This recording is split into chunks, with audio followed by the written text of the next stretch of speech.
ओम नमः शिवाय। श्री शिवाय नमस्तुभ्यम। जय श्री महाकाल। जैसा कि आप सब जानते हैं 7 अगस्त दिन बुधवार को है श्रावण मास की हरियाली तीज। तो आज हम इस वीडियो में आपको हरियाली तीज व्रत की संपूर्ण पूजा विधि क्या है, हरियाली तीज पूजा की सामग्री क्या है और इस व्रत को आपको कैसे रखना चाहिए, साथ ही जानेंगे इस व्रत के क्या नियम होते हैं। इस व्रत में आपको किन किन बातों का रखना है ध्यान, और जानेंगे कि सास की थाली में आपको क्या क्या सामग्री रखना है, और अंत में जानेंगे इस व्रत को खोलने का सही तरीका क्या होता है। इस वीडियो में आपको संपूर्ण जानकारी प्राप्त होगी, तो इस वीडियो को आप पूरा अंत तक ज़रूर देखें।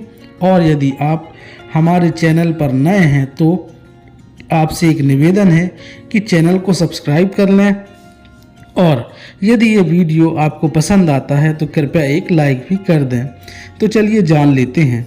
तो पंचांग के अनुसार हरियाली तीज सावन मास के शुक्ल पक्ष की तृतीय तिथि को मनाई जाती है।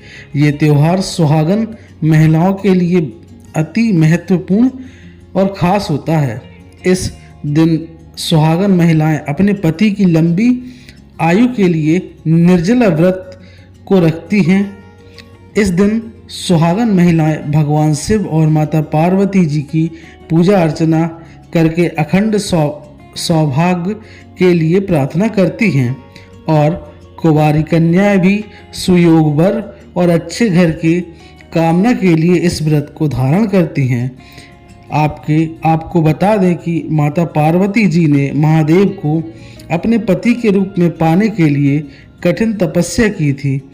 इससे प्रसन्न होकर भगवान शिव ने हरियाली तीज के ही दिन माता पार्वती को अपनी पत्नी के रूप में स्वीकार किया था।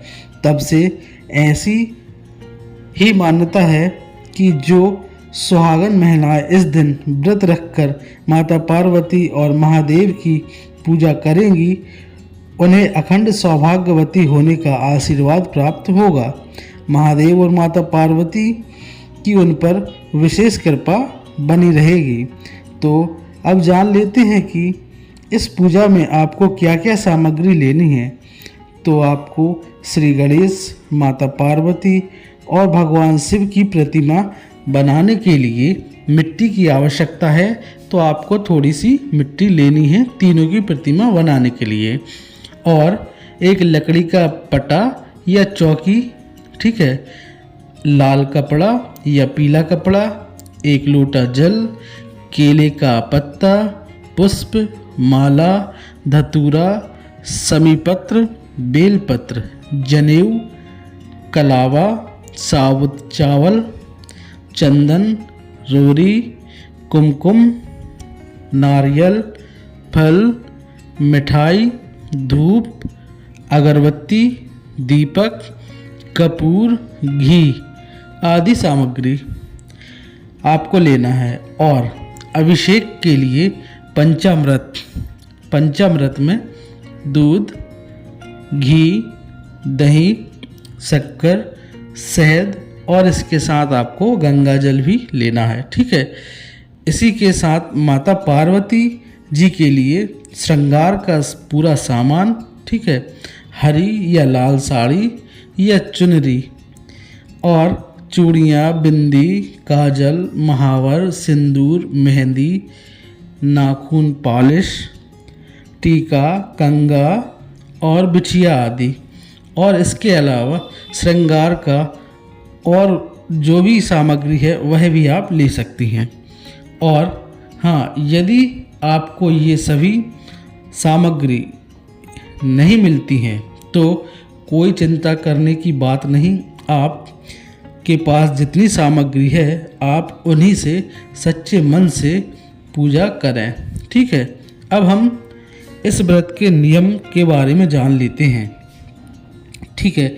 व्रत के दिन इस व्रत के दिन किसी की बुराई नहीं करना चाहिए, ब्रह्मचर्य का पालन करना चाहिए, और किसी पर क्रोध भी नहीं करना चाहिए।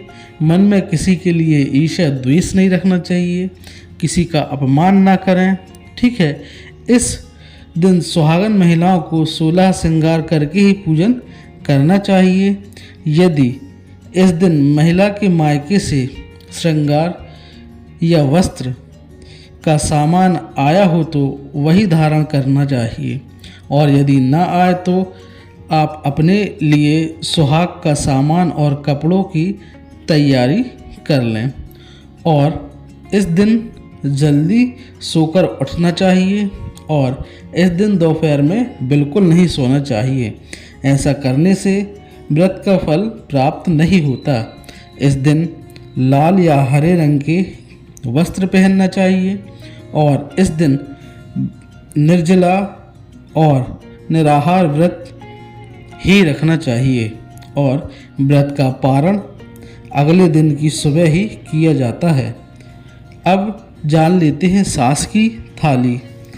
इस दिन सास को बयाना देने की रस्म होती है, इसलिए सास की थाली को अच्छे से सजाएं।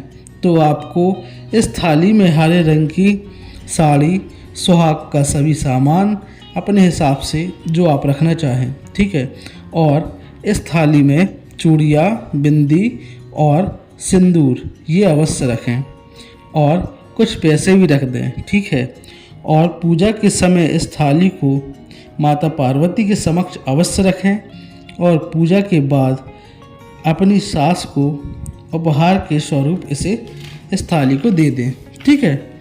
तो अब जान लेते हैं पूजा विधि। तो इस दिन सुबह जल्दी उठकर घर एवं अपने घर के मंदिर की साफ सफाई करें, और स्नान आदि करके स्वच्छ वस्त्र धारण करें, और फिर अपने पूजा स्थान पर बैठकर व्रत का संकल्प लें, और सीधे हाथ में थोड़े से चावल, पुष्प और जल लेकर भगवान शिव और माता पार्वती से प्रार्थना करें कि आपका व्रत बिना विघ्न के पूर्ण हो, और आपके पति को लंबी आयु प्रदान हो, और आपको अखंड सौभाग्यवती होने का आशीर्वाद भी प्रदान करें, या जो भी आपकी कामना है उसे बोलकर आपके हाथ में जो चावल, पुष्प और जल है उसे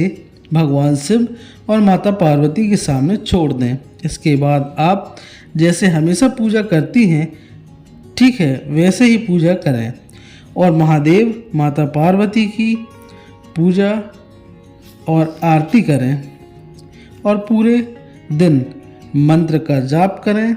भगवान शिव माता पार्वती जी की का ध्यान करें। अब आप हरियाली तीज पूजा की तैयारी कर लेते हैं। अब हम हरियाली तीज पूजा की तैयारी करेंगे। यह पूजा आपको प्रदोष काल मतलब शाम के समय करनी है।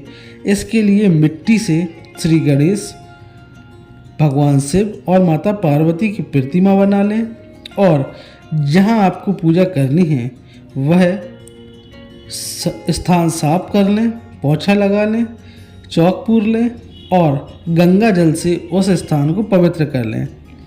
फिर उस चौक पर लकड़ी का पटला रख दें, और इस पटले पर लाल या पीला कपड़ा बिछा लें, और इस कपड़े पर केले का पत्ता बिछा लें उस पटले पे ऊपर, ठीक है। और भगवान गणेश, माता पार्वती और शिवजी की प्रतिमा को इस केले के पत्ते पर स्थापित कर दें, और अब भगवान का श्रृंगार करें और चौकी को भी फूलों से सजाएं। अब सर्वप्रथम गणेश जी की पूजा करें, फिर भगवान शिव और माता पार्वती जी का पूजन करें। आप शिव जी का दूध, दही, घी, शक्कर, शहद से अभिषेक कर गंगा जल से अभिषेक करें और जल से स्नान कराएं। चंदन, सफ़ेद फूल, समी, बेलपत्र, धतूरा आदि समर्पित करें, और जनेऊ भी समर्पित करें। इसी के साथ माता पार्वती को सिंदूर लगाएं और उन्हें सुहाग का सामान समर्पित करें। फिर भगवान को भोग लगाएं।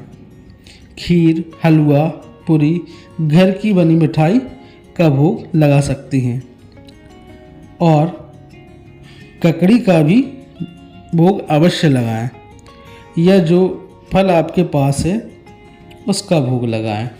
इसके बाद धूप, दीपक, अगरबत्ती लगाएं। फिर हरियाली तीज व्रत की कथा पढ़ें या सुनें। इसके बाद सभी की आरती करें। इसके बाद हाथ जोड़कर अपने पति की लंबी आयु की कामना करें और घर की सुख शांति के लिए प्रार्थना करें और आपके द्वारा किए गए पूजन में हुई भूल चूक या गलती के लिए क्षमा मांगें और पूजा करने के बाद अपनी सास को बयाना देकर उनका आशीर्वाद लें, उनके पैर छूकर। और इस दिन सुहाग का सामान या श्रृंगार का सामान किसी सुहागन महिला या ब्राह्मण को दान करें। इससे विशेष लाभ आपको प्राप्त होता है। तो सच्ची श्रद्धा और विश्वास के साथ आप हरियाली तीज की पूजा करिएगा। तो ठीक है। ओम नमः शिवाय। श्री शिवाय नमस्तुभ्यम। जय श्री महाकाल।